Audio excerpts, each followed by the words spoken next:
को बात करना है एंडोक्राइन सिस्टम के बारे में। एंडोक्राइन सिस्टम जैसे हम लोग खत्म करेंगे, एंडोक्राइन सिस्टम के बाद हमारे जो एनिमल्स के अंदर कंट्रोल एंड कोऑर्डिनेशन है वो खत्म हो जाएगा। मतलब एनिमल्स के अंदर कंट्रोल एंड कोऑर्डिनेशन का जो पोर्शन है उसका ये हम लोग सेकेंड पार्ट पढ़। दो चीजें मैंने बताया था एनिमल्स के अंदर कंट्रोल एंड कोऑर्डिनेशन करती हैं, एक न्यूरल सिस्टम और दूसरा एंडोक्राइन सिस्टम। ठीक है, तो एंडोक्राइन सिस्टम के बारे में हम लोग बात करेंगे। न्यूरल सिस्टम की बात हम लोग पहले कर चुके हैं। जिन्होंने क्लास नहीं अटेंड किया वो क्लास का वीडियो देख सकते हैं। अभी समझो एंडोक्राइन सिस्टम में काम कौन करता है। एंडोक्राइन सिस्टम का जो फंक्शनल यूनिट है, यानी यूनिट नहीं कह सकते उसको, जो फंक्शनिंग बॉडी है वो क्या होती है, हार्मोन। मतलब एंडोक्राइन सिस्टम में काम कौन करता है, हार्मोन करता है। जैसे कि न्यूरल सिस्टम में काम कौन करता था बेटा, नर्वस सिस्टम में काम कौन करता था, बोलो, न्यूरॉन काम करता है। इसीलिए तो हम लोग क्या कहते थे, न्यूरॉन को स्ट्रक्चरल एंड फंक्शनल यूनिट कहते हैं, ठीक है ना। तो अभी एंडोक्राइन सिस्टम में काम कौन करता है, हार्मोन। हार्मोन क्या होता है इसका डेफिनेशन समझना। It is non nutrient chemical. Hormone क्या होता है बेटा, नॉन न्यूट्रिएंट केमिकल होता है। हार्मोन हमारी बॉडी के अंदर एक ऐसा केमिकल होता है जिसका न्यूट्रिशन में कोई रोल नहीं होता। पहली बात, पहला हमारा डेफिनेशन का पहला हिस्सा क्या कहता है कि hormone is a non nutrient chemical. Hormone जो होता है वो नॉन न्यूट्रिएंट केमिकल है, यानी कि उसका न्यूट्रिशन में कोई रोल नहीं। Act as intercellular messenger.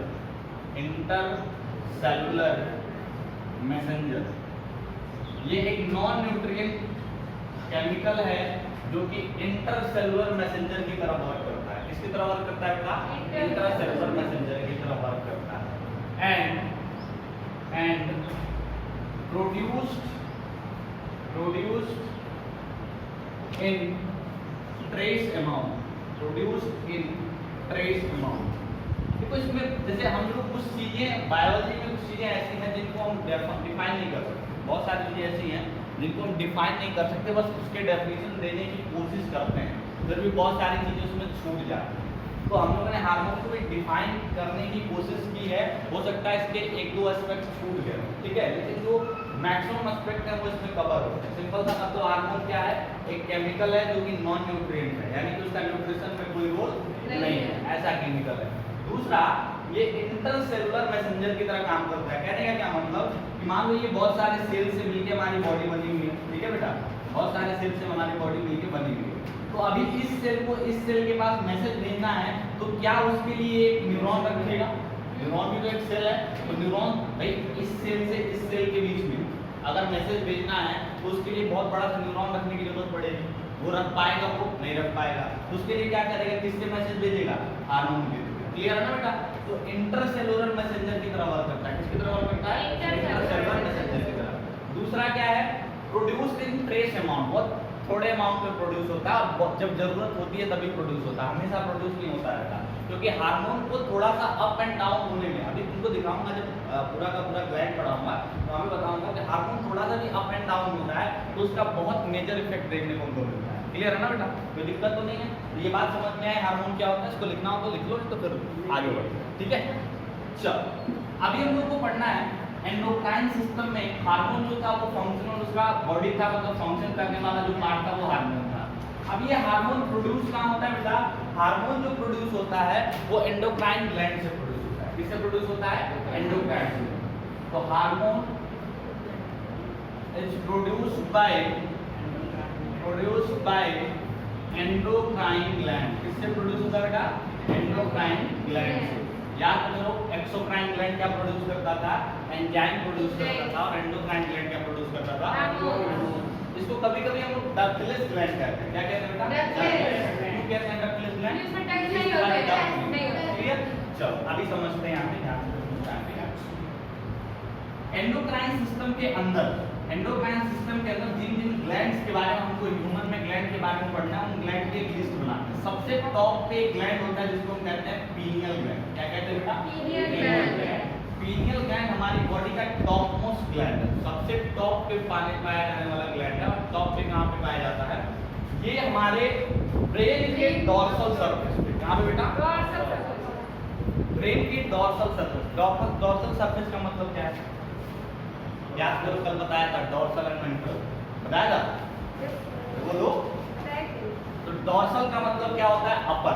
Dorsal का मतलब क्या होता है? अपर। और वेंट्रल का मतलब क्या होता है? लोअर।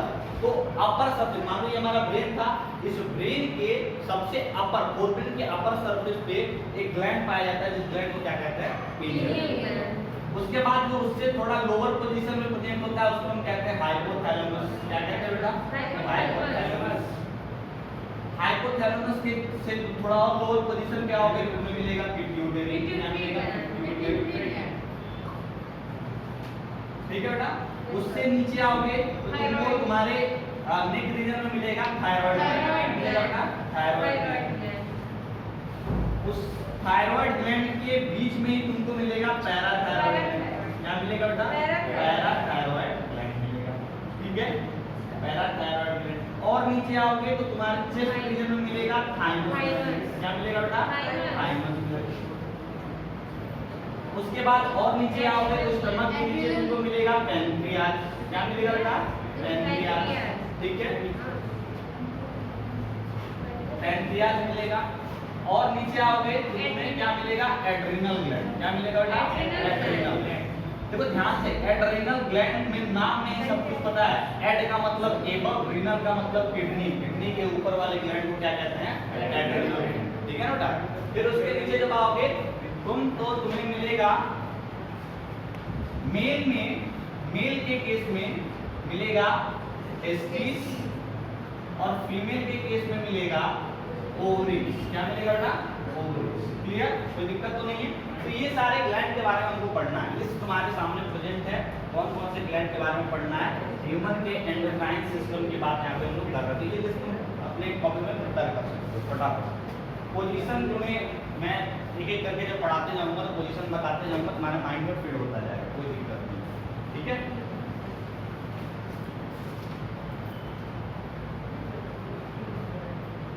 कहीं पे कोई चीज बहुत तेज तो नहीं जा रहा, ऐसा नहीं कि सर के ऊपर से निकल जा रहा हूँ। चलो अटैच नहीं, फटाफट नोट करो, कोई दिक्कत।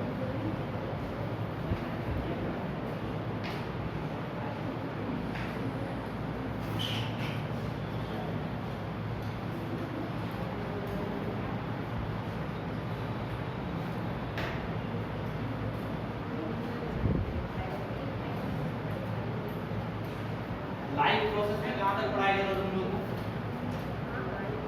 लाइव प्रोसेस में कितना पढ़ाएगा? वीडियो तो पढ़ेंगे ना तुम्हारे,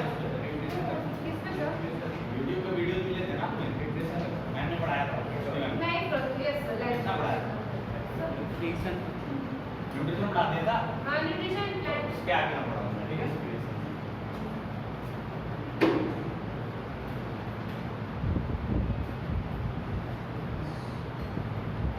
अभी मिटाओ। Yes sir.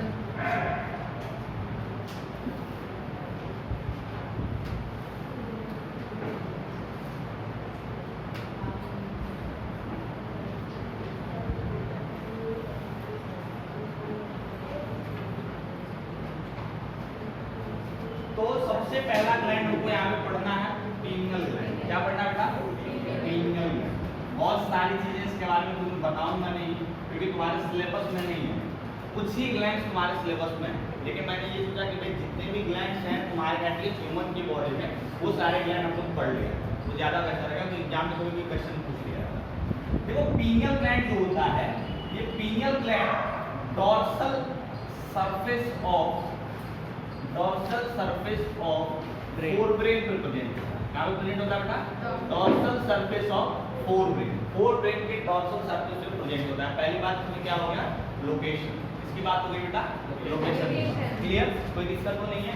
अभी देखो फोरब्रेन हमारा कहाँ था? ये वाला हिस्सा फोरब्रेन का, स्कल के नीचे, मेनिंजेस के नीचे। उस फोरब्रेन के डॉर्सल सरफेस पे, ये मान लो हमारा फोरब्रेन का, स्कल हटा दिया, मेनिंजेस हटा दिया, तो ये हमारा फोरब्रेन था।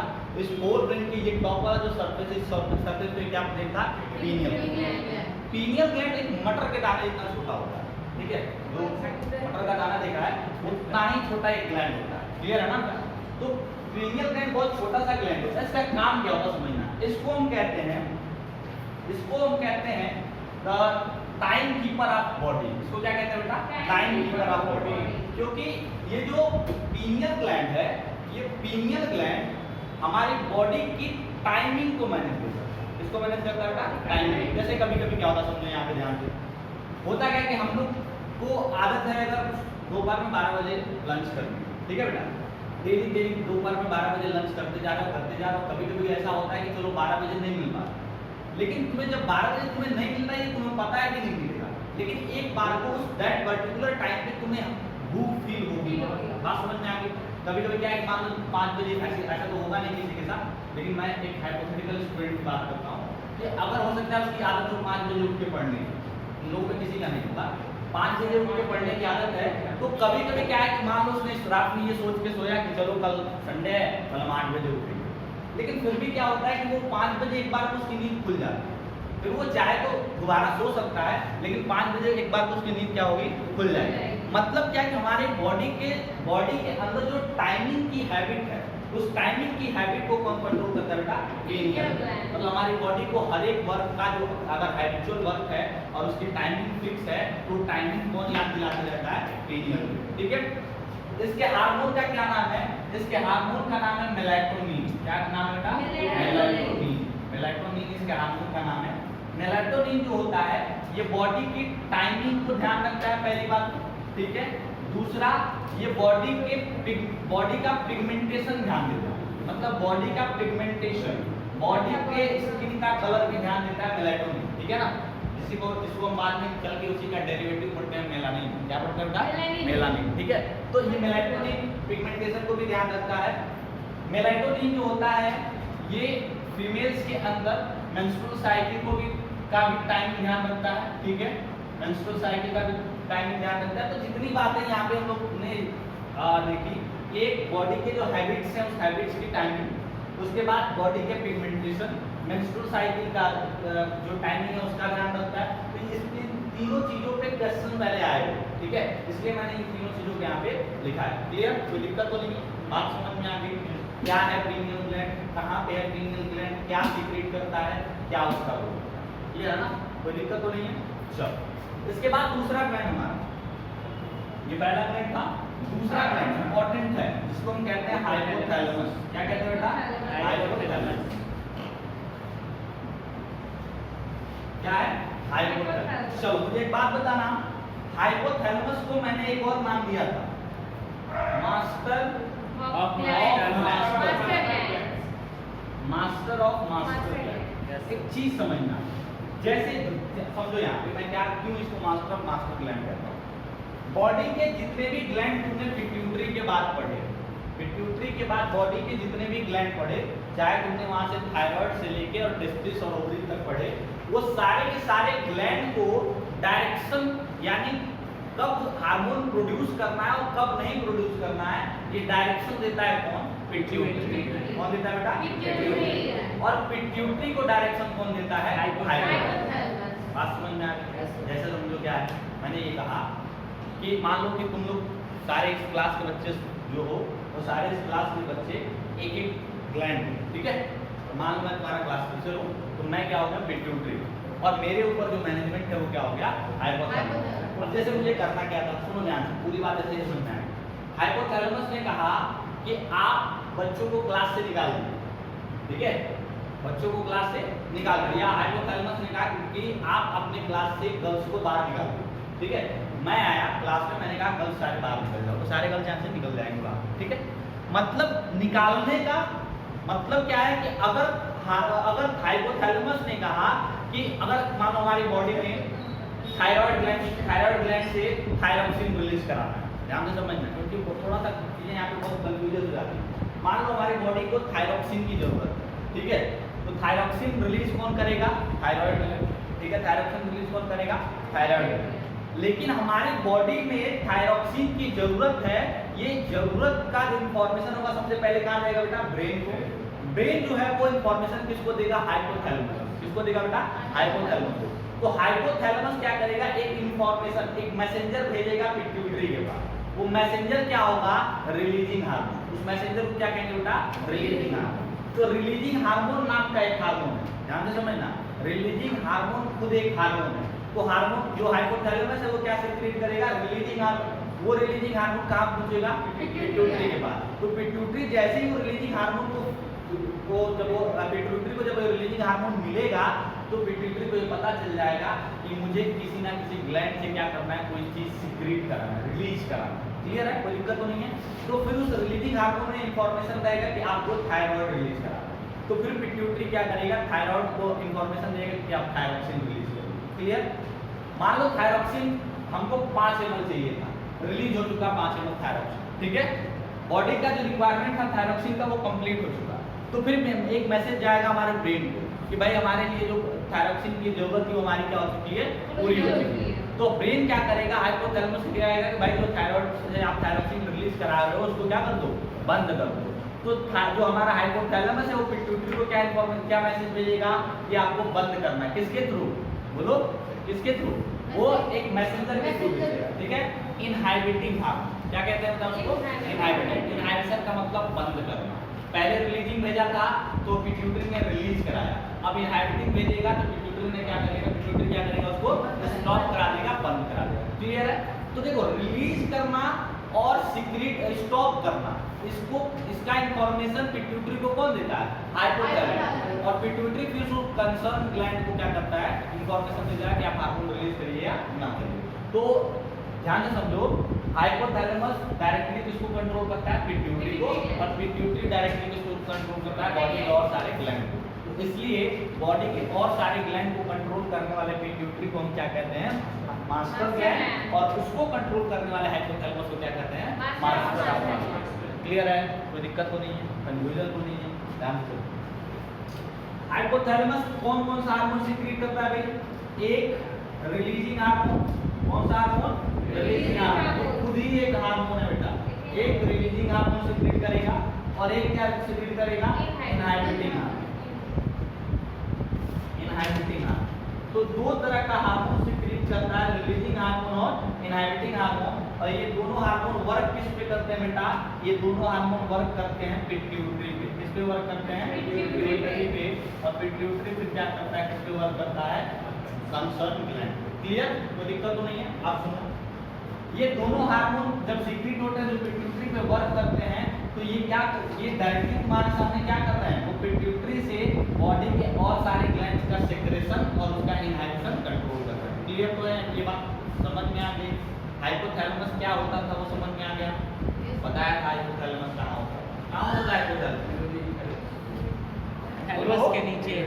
अरे थैलेमस के नीचे, हाइपोथैलेमस, हाइपो मतलब नीचे, थैलेमस के नीचे। और थैलेमस किसका पार्ट था बेटा, किसका पार्ट था, वो पहले ही पढ़ा था। अब एक समझ लेता याद होगी कि स्पेशलिटी क्या है, कि जो हाइपोथैलेमस है वो हाइपोथैलेमस नर्वस सिस्टम में भी आता था, और वो हाइपोथैलेमस कहाँ आ रहा है, एंडोक्राइन सिस्टम, नर्वस सिस्टम में भी था और कहाँ है, एंडोक्राइन सिस्टम में। यानी अगर वो नर्वस सिस्टम में था तो वो किस तरह के सेल से बना होगा, न्यूरॉन से। किस तरह के सेल से बना होगा, न्यूरॉन से। अब ऐसा तो नहीं कि एंडोक्राइन में आया तो सेलुलर कंस्ट्रक्शन बदल जाएगा, चीज तो वही है, भले दोनों में काम कर रहा था तो उसके अकॉर्डिंग वो किससे बना होगा, न्यूरॉन से। तो ध्यान से समझो, इधर देखना स्ट्रक्चर इसका। मान लो ये तुम्हारा क्या हो गया, फोर ब्रेन, ये थैलेमस हो गया, और ये थैलेमस का कौन सा पार्ट है, हाइपोथैलेमस। इसी हाइपोथैलेमस से कुछ इस तरह का स्ट्रक्चर निकला होता है जिसको क्या कहते हैं, पिट्यूटरी ग्लैंड। क्या कहते हैं बेटा, पिट्यूटरी ग्लैंड। यहाँ से क्या होता है कि एक न्यूरॉन जो होता है वो न्यूरॉन ही इसको क्या करता है, पिट्यूटरी तक ग्लैंड जो हार्मोन का सेक्रेशन है वो करवाता है। ध्यान समझो, पूरा का पूरा हाइपोथैलेमस किससे बना था, न्यूरॉन से। किससे बना था, न्यूरॉन से। न्यूरॉन ही क्या करता है, वही न्यूरॉन क्या सीक्रेट करता है, रिलीजिंग हार्मोन और इनहाइबिटिंग हार्मोन। वो न्यूरॉन का जो एक्सॉन वाला एंडिंग है, वही एक्सॉन वाला एंडिंग कहाँ पहुंचा है, पिट्यूटरी तक। यानी कि इसी न्यूरॉन के थ्रू जो हाइपोथैलेमस है वो हाइपोथैलेमस अपना हार्मोन किसके पास भेजता है, पिट्यूटरी ग्लैंड। तो एक बार क्वेश्चन ये आया हुआ था कि जो हाइपोथैलेमस और पिट्यूटरी के बीच में जो कनेक्टिंग यूनिट होता है उसको क्या कहते हैं, जो एक्चुअल हाइपोथैलेमस और पिट्यूटरी के बीच में कनेक्टिंग यूनिट क्या है, न्यूरॉन है। तो अब ये न्यूरॉन का पोजीशन मान लो कभी पूछ दे तो जो रिसीविंग एंड डेंड्रॉइड है वो कहाँ पे प्रेजेंट है, हाइपोथैलेमस। और जो एग्जीक्यूटिव एंड यानी कि जो हमारा जॉन एंड है वो कहाँ प्रेजेंट है पिट्यूटरी। क्लियर कर बेटा, कोई दिक्कत तो नहीं है, किसी तरह का कोई कंफ्यूजन यहाँ पे? तो हमारे दो ग्लैंड यहाँ पे ये खत्म हो चुके हैं, इसमें कोई क्वेश्चन अगर किसी को तो पूछ सकता है, ना समझ में आया हो।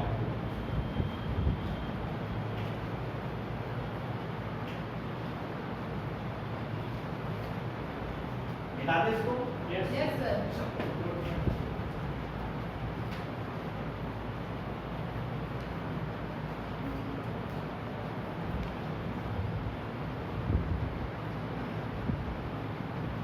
इसके बाद हमारा जो है वो है पिट्यूटरी ग्लैंड। कौन सा ग्लैंड बेटा? Pituitary gland. चलो ध्यान से समझना पिट्यूटरी ग्लैंड का। मैंने बताया जो पिट्यूटरी ग्लैंड होता है वो भी कहाँ पे प्रेजेंट होता है बेटा? Head region. कहाँ पे प्रेजेंट है? Head region. हाइपोथैलेमस के जस्ट नीचे, हाइपोथैलेमस के जस्ट नीचे जो पिट्यूटरी ग्लैंड है, ये मान लो पिट्यूटरी ग्लैंड हो गया, ये पिट्यूटरी ग्लैंड हो गया मान लो, ठीक है। ये पिट्यूटरी ग्लैंड हाइपोथैलेमस से एक स्टाक के थ्रू, एक डंठलनुमा स्ट्रक्चर से, ठीक है, एक वहां पे डंडे जैसा स्ट्रक्चर से, स्टाक कहते हैं उसको, उस डंडेनुमा स्ट्रक्चर से जुड़ा होता है किससे? हाइपोथैलेमस, ठीक है। सुनना ध्यान से, पिट्यूटरी के दो पार्ट, ऐसे देखो पिट्यूटरी का स्ट्रक्चर कुछ ऐसा स्ट्रक्चर होता है,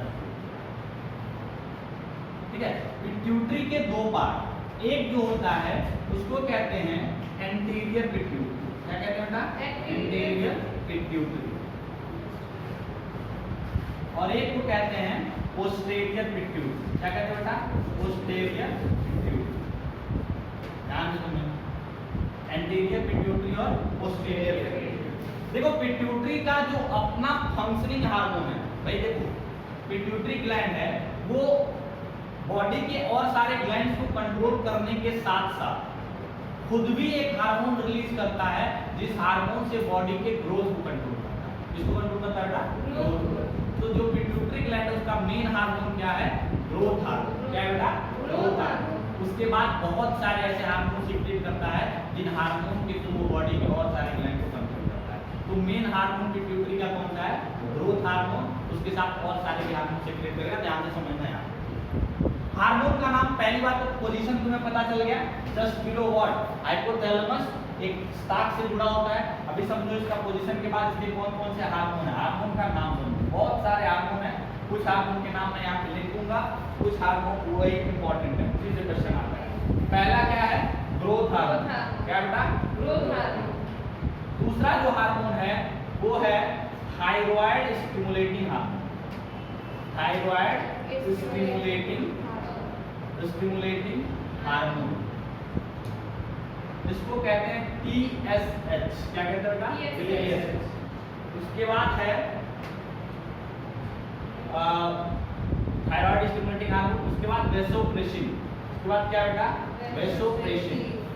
जब एक्सक्रीशन पढ़ाऊंगा तो एक्सक्रीशन में नेफ्रॉन का स्ट्रक्चर पढ़ाऊंगा, ठीक है।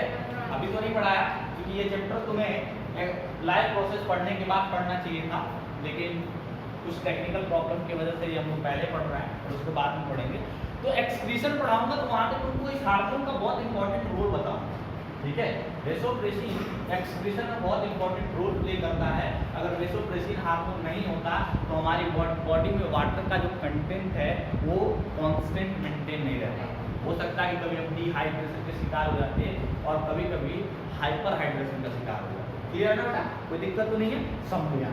दूसरा हार्मोन वेसोप्रेसिन। तीसरा हार्मोन ऑक्सीटोसिन।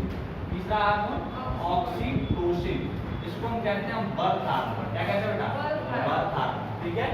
उसके बाद पहला, दूसरा, तीसरा, चौथा, पांचवा जो हार्मोन है वो है प्रोलैक्टिन। क्या बेटा? प्रोलैक्टिन। उसके बाद और हार्मोन क्या है? प्रोलैक्टिन हो गया, थायराइड स्टिमुलेटिंग हार्मोन, प्रोलैक्टिन। चलो ठीक है, इतना हार्मोन जो है वो तुम्हारे लिए इंपॉर्टेंट है। क्लियर? बहुत सारे हार्मोन से ट्रीट करता है, सब कुछ हमको नहीं पढ़ना, ये हार्मोन तुम्हारे लिए इंपॉर्टेंट है। देखो ध्यान से, इस हार्मोन के थ्रू मैं तुम्हें एक चीज समझाना चाहता हूँ कि कैसे ये मास्टर किया गया। लिखा है थायराइड स्टिमुलेटिंग हार्मोन। क्या बेटा? Thyroid stimulating hormone. ये जो हार्मोन है, ये हार्मोन थायराइड को स्टिमुलेट करता है। स्टिमुलेट करने का मतलब कि उसके लिए स्टिमुली का काम करता है, ठीक है। जब ये स्टिमुली का काम करेगा थायराइड के लिए, तो थायराइड क्या करेगा उसको रिस्पॉन्स Response करेगा। देगा। आपको बताया पहले Yes, yes. किसी भी ऑर्गेनिज्म को जब स्टिमुलस हम प्रोवाइड करते हैं तो बॉडी का पार्ट या ऑर्गेनिज्म या कुछ भी अगर लिविंग है तो वो स्टिमुलस को क्या करेगा रिस्पॉन्स Response करेगा। करेगा। तो ये जो थायराइड स्टिमुलेटिंग हार्मोन जब थायराइड को जाके स्टिमुलेट करता है तो वो थायराइड क्या करता है, वहाँ पे थायरॉक्सिन रिलीज करता है। क्लियर है? तो ऐसे ही ये सारे हार्मोन वर्क करते हैं। कैसे? कुछ और हार्मोन के नाम, ये हो गया FSH follicular stimulating hormone, follicular stimulating hormone. Reproduction पढ़ना है आपको इसके बाद, मतलब लाइफ प्रोसेस पढ़ने के बाद रिप्रोडक्शन पढ़ना है थर्ड चैप्टर, वहां पे बहुत इंपॉर्टेंट रोल होता है एफएसएच का। क्लियर है ना बेटा? इसके बाद है 6th हमारा 7th हमारा है ल्यूटिनाइजिंग हार्मोन, ल्यूटिनाइजिंग हार्मोन, इसको हम कहते हैं एलएच। क्या कहते हैं बेटा? LH। ठीक है, एलएच। सब कुछ पढ़ेंगे एक एक करके, उसमें कोई दिक्कत नहीं है। नाम बस यहाँ तुम याद रखना, इसका इसका इसका और इसका चारों का रोल तुमको नाम बताऊंगा रिप्रोडक्शन में, और इसका रोल नाम बताऊंगा एक्सक्रीशन में, और इसका रोल अभी तुम्हें जो थायराइड पढ़ेंगे वहां बताऊंगा। अभी समझो, ये हो गया। अब इसके मेन हार्मोन का कुछ इफेक्ट पड़ेगा। जो ग्रोथ हार्मोन होता है, ग्रोथ हार्मोन वो बॉडी के ग्रोथ को कंट्रोल करता है। किसको कंट्रोल करता है बेटा? बॉडी के ग्रोथ। अगर ग्रोथ हार्मोन नॉर्मल सीक्रेट हुआ तो ग्रोथ जो होगा बॉडी का क्या होगा? नॉर्मल होगा। जितना साइज होना चाहिए बॉडी के ऑर्गन का और बॉडी का, उतना साइज वहां पे तुम्हें मिलेगा। अगर ग्रोथ हार्मोन नॉर्मल सीक्रेट हुआ तो नॉर्मल, देखो ध्यान से समझना, normal secretion, normal secretion, normal growth. क्या बेटा? Normal secretion, normal. अगर सीक्रेशन हाइपर हुआ, अगर सीक्रेशन हाइपर हुआ, हाइपर का मतलब क्या होता है बेटा? ज्यादा। हाइपर का मतलब क्या होता है? ज्यादा। तो ग्रोथ भी क्या होगा? हाइपर। ग्रोथ भी क्या होगा? हाइपर। अब सुनो ध्यान से, अगर ये हाइपर ग्रोथ छोटे बच्चे में हुआ, किसमें हुआ? छोटे बच्चे में, चाइल्ड में हुआ, तो उस पर्टिकुलर इफेक्ट को कहते हैं गिगैनेटिज्म। क्या कहते हैं बेटा? गिगैनेटिज्म। गिगैनेटिज्म, गिगैनेटिज्म का मतलब होता है कि वहां पे जायंट पर्सनालिटी, गिगैनेटिज्म के लिए एक और वर्ड यूज करते हैं जायंट पर्सनालिटी। जायंट पर्सनालिटी का मतलब कि हाइट बहुत बड़ा हो गया, हाथ का साइज बहुत बड़ा हो जाएगा, पैर का साइज बहुत बड़ा हो जाएगा, नॉर्मल से ज्यादा। बात समझ में आ गई? गिगैनेटिज्म में क्या होता है कि जब चाइल्ड को, ध्यान से समझना, मैं दो बातें तुम्हें अभी एडल्ट में भी बताऊंगा। अगर ये हाइपर सेक्रेशन छोटे बच्चे में हुआ तो वो छोटा बच्चा धीरे धीरे जब ग्रो करेगा तो उसकी बॉडी का साइज बड़ा हो जाएगा, लेकिन सब कुछ क्या रहेगा? नॉर्मल रहेगा। ठीक है? लेकिन अगर यही हाइपर सेक्रेशन एडल्ट में हुआ, इसमें हुआ बेटा? एडल्ट में, मतलब मेरे मान लो मैं अभी क्या हो गया, मेरा अब ग्रोथ इससे ज्यादा नहीं होना है, लेकिन अब से क्या हो जाए कि मेरे बॉडी में बहुत ज्यादा ग्रोथ हार्मोन सीक्रेट होने लगे, तो फिर मेरे जो डिजीज का कंडीशन, अब क्या होगा, यहाँ से हमारे बॉडी में एबनॉर्मेलिटीज आएंगे। क्या होगा? हो सकता है एक हाथ बड़ा हो जाए, एक हाथ छोटा रह जाए, हो सकता है एक कान बड़ा हो जाए, एक कान छोटा रह जाए, बात समझ में आ रही है? एक पैर बड़ा हो जाए, एक पैर छोटा रह जाए। तो ऐसी चीजें, ऐसे ग्रोथ होते हैं। कब? जब एडल्ट के अंदर वहाँ पे hyper secretion of growth hormone. Clear बेटा? कोई दिक्कत तो नहीं है? और इस बीमारी को कहते हैं एक्रोमीगैली। क्या कहते हैं बेटा? एक्रोमीगैली। बात समझ में आ गई? कोई दिक्कत तो नहीं है? बोलो, समझ में आता है पूरा? पूरी बात समझ में आ गई? कोई दिक्कत तो नहीं है? यहाँ पे मिटा दे इसको। बोलो, अभी कैसे मिटा? अभी कम सीक्रेट मिटा, हाइपोसेक्रेशन। क्या बेटा? हाइपोसेक्रेशन। अगर कम सीक्रेट, भाई नॉर्मल सीक्रेट हुआ नॉर्मल ग्रोथ, ज्यादा सीक्रेट हुआ ज्यादा ग्रोथ, कम सीक्रेट हुआ तो क्या होगा बेटा? कम सीक्रेट। तो यहाँ पे क्या होगा? Hypo growth. क्या होगा बेटा? हाइपो। ये हाइपो ग्रोथ को क्या कहते हैं? Stunted growth. क्या कहते हैं बेटा? स्टंटेड ग्रोथ, या फिर ड्वार्फिज्म। क्या कहते हैं बेटा? ड्वार्फिज्म। ड्वार्फ का मतलब क्या होता है? बौना, छोटा, बौना। बात समझ में आ गई? कोई दिक्कत तो नहीं है? क्लियर है पूरी बात? पूरा तुमको पिट्यूटरी समझ में आया? कहीं से कोई दिक्कत यहाँ पे तुम्हें अगर आ जाए तो बताओ, बोलो फटाफट, कितना है तुम लिख सकते हो?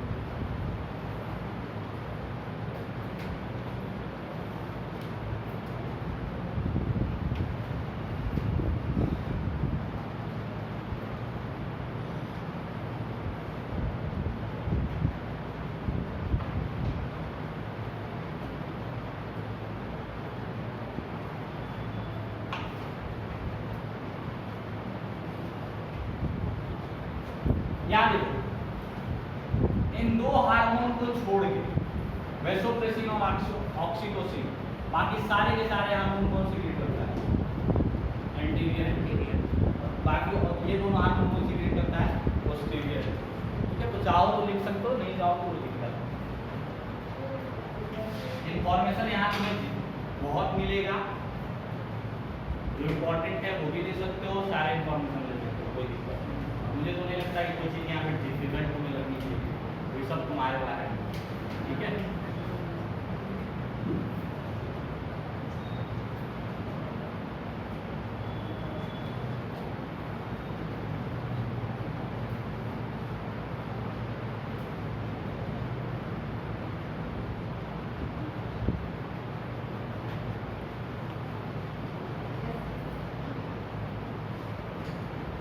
बिठा दो बेटा। Yes, sir.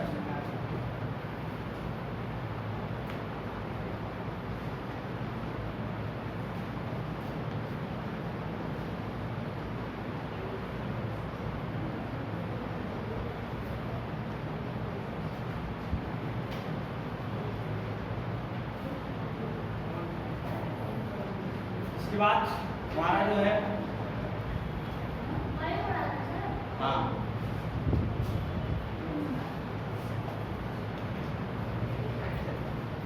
कितना पड़ेगा कॉपी में? क्या दो ये पीपीपी तुमको कैसे पता कि तुम्हारे लिए है? आपके लिए बोले 11th क्लास। चलो देखो यहाँ अभी हमको नेक्स्ट क्या पढ़ना है? Thyroid gland. ये लास्ट होगा आज का, बाकी सारे ग्लैंड कल पढ़ेंगे। मैंने सोचा था कि एक दिन में सब खत्म कर दूंगा, लेकिन मुझे लगा कि ना कुछ एक्स्ट्रा इन्फॉर्मेशन तुम लोग डाइजेस्ट कर सकते हो, इसलिए ये चीज़ें बहुत आराम से पढ़ा। नहीं तो इसके पहले के स्कूल्स में पूरा एंडोक्राइन ग्लैंड सिस्टम, पूरा एंडोक्राइन सिस्टम एक पीरियड में 40 मिनट के टाइम में खत्म हो जाता। मुझे लगता है कि ज़्यादा इन्फॉर्मेशन डाइजेस्ट कर सकते हो, इसलिए पूरा एक्सप्लेन करके पढ़ा। सब लोग थायराइड ग्लैंड है। थायराइड ग्लैंड का लोकेशन कहाँ है? हमारे नेक रीजन। कहाँ पे बेटा? Neck region. अच्छा, नेक रीजन के अंदर इसका लोकेशन है। ये जो है इसके दो लोब होते हैं। कितने लोब होते हैं बेटा? दो। देखो कभी भी लोब की बात हो तो लोब का मतलब होता है कि एक ही चीज का दो हिस्सा, एक ही चीज का दो हिस्सा। अगर उसको फिजिक्स में पढ़ोगे तो लोग उसके लिए वर्ड यूज करेंगे कंपार्टमेंट। क्या वर्ड यूज करेंगे? कंपार्टमेंट। लेकिन बायोलॉजी में उसके लिए एक अलग वर्ड यूज होता है, क्या यूज होता है? तो जो हमारा थायराइड ग्लैंड है उसके कितने लोब होते हैं? दो लोब, टू लोब होते हैं। ये जो टू लोब्स है ये कैसे प्रेजेंट होते हैं? अगर ये हमारा नेक रीजन, तो इस नेक रीजन में हमारे पास एक ट्रैकिया होता था। बोलो क्या? ट्रैकिया, जिसको हम कहते थे विंड पाइप। विंड पाइप कहते थे, उसी को हम क्या कहते हैं? ट्रैकिया कहते हैं। क्या कहते हैं? ट्रैकिया। इसी ट्रैकिया के दोनों साइड में जो हमारा प्रेजेंट होता है वो क्या प्रेजेंट होता है? थायराइड। बात समझ में आ गई? इसी ट्रैकिया के दोनों साइड में दोनों लोब्स प्रेजेंट होता है थायराइड ग्लैंड। यहाँ इस वाले क्लियर है? इस थायराइड ग्लैंड, ये जो थायराइड ग्लैंड है, ये थायराइड ग्लैंड के दोनों साइड, आप सुनो ध्यान से, ये एक लोब ये हो गया और एक लोब ये हो गया। अगर ये दोनों एक साथ एक ही ग्लैंड है तो यानी कि ये दोनों एक दूसरे से कनेक्टेड होने चाहिए। तो ये दोनों के दोनों एक दूसरे से कनेक्टेड होते हैं एक मेम्ब्रेन से, और उस मेम्ब्रेन को कहते हैं स्थमस। क्या कहते हैं बेटा? स्थमस। क्या कहते हैं? Isthmus. Clear? Isthmus word use होगा तुम्हारे जब तुम फीमेल रिप्रोडक्टिव सिस्टम पढ़ोगे तो वहाँ पे तुमको ओविडक्ट का एक पार्ट होता है स्थमक, वहाँ पढ़ाया। तो स्थमक का मतलब ये होता है लाइगेटिंग। ध्यान से समझो, थायराइड ग्लैंड के दोनों कहाँ प्रेजेंट है? विंड पाइप के दोनों साइड में, और उन दोनों पे एक मेम्ब्रेन कनेक्ट करता है। उस मेम्ब्रेन को क्या कहते हैं? स्थमस। क्लियर है?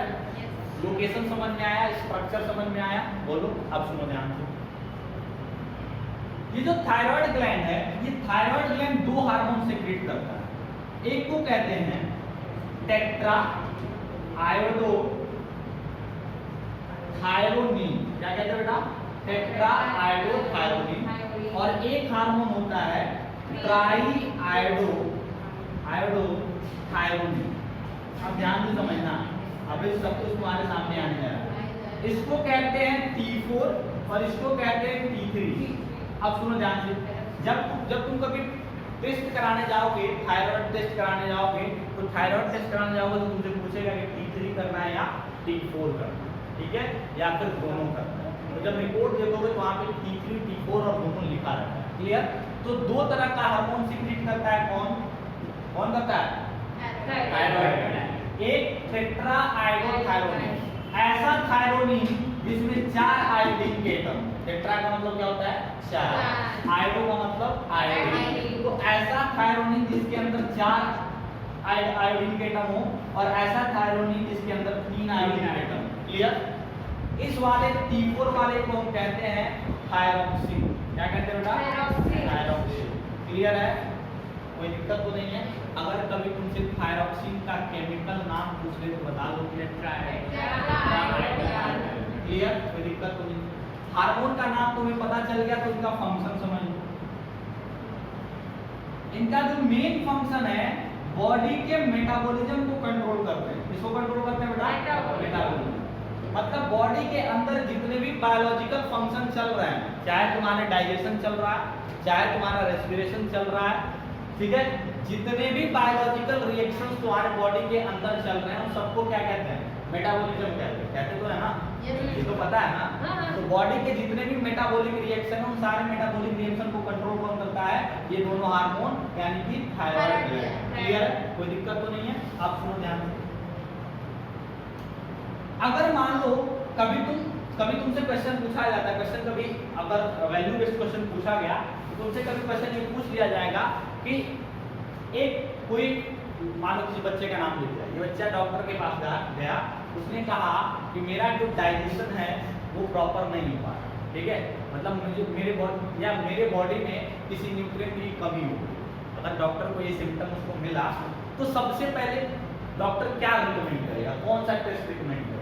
तो हमेशा डॉक्टर कभी भी तुम जाओगे टेस्ट कराने और अगर तुम्हारे फिजियोलॉजी से रिलेटेड, बॉडी के फंक्शनिंग से रिलेटेड अगर कोई दिक्कत है तो सबसे पहला टेस्ट कौन सा कहता है, थायराइड टेस्ट। कौन सा टेस्ट कहता है, क्लियर। नॉर्मल सेक्रेशन हुआ तो मेटाबॉलिज्म नॉर्मल होगा। कभी कभी क्या होता है कि जो हमारे बॉडी के अंदर आयोडीन नहीं जाता, क्या नहीं जाता बेटा, प्रॉपर आयोडीन हमारे बॉडी के अंदर नहीं मिल पाता। अब अगर आयोडीन नहीं मिल पाया, अगर आयोडीन नहीं मिल पाया प्रॉपर अमाउंट, तो या तो इन दोनों में से कोई नहीं बनेगा, या तो इन दोनों में से कोई नहीं बनेगा, या फिर कम आयोडीन वाला हार्मोन बन जाएगा, ट्राई आयोडोथायरोनिन। बात समझ में आ गई, यानी कि हमारा टेट्रा आयोडोथायरोनिन को बनने के लिए आयोडीन का अमाउंट क्या चाहिए, बहुत ज़्यादा चाहिए, सफिशिएंट चाहिए। इसीलिए कहा जाता है कि बॉडी के अंदर कभी भी आयोडीन की कमी नहीं होनी चाहिए, क्योंकि अगर आयोडीन की कमी हो गया तो ये थायरॉक्सिन हार्मोन नहीं बनेगा, और इस हार्मोन के न बनने के केस में क्या होता है कि जो हमारा थायराइड ग्लैंड है, जो हमारा थायराइड ग्लैंड है, ये थायराइड ग्लैंड स्वेल हो जाता है। क्या हो जाता है बेटा, स्वेल हो जाता है और परफोरेशन इसमें आ जाता है और ये क्या बन जाता है, ग्वाइटर बन जाता है। क्या बन जाता है, बीमारी, ये क्या बन जाता है, ग्वाइटर बन जाता है। क्लियर, कोई दिक्कत तो नहीं है, बात समझ में आ गई। तो पूरा का पूरा थायराइड ग्लैंड तुम्हें समझ में आया, यहाँ से कोई दिक्कत अगर आ रही हो तो बताओ, लिखना है तो लिख लो, आगे बताओ।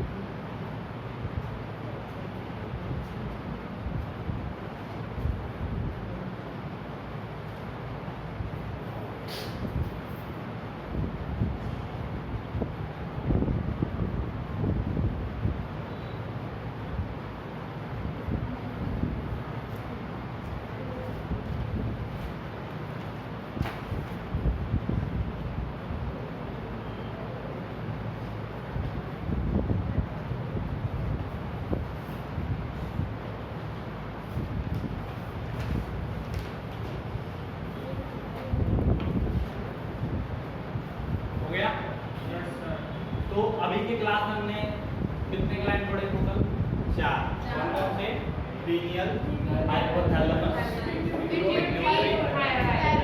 ठीक है। अगले क्लास में हम लोग पढ़ेंगे 4 और ग्लैंड, तो पैराथायरॉइड, थाइमस, उसके बाद पढ़ेंगे पैनक्रियाज, एड्रिनल, ठीक है, और लास्ट क्लास में हम लोग पढ़ेंगे ओवरीज एंड टेस्टिस। क्लियर, कोई दिक्कत तो नहीं है। चलो आज की क्लास में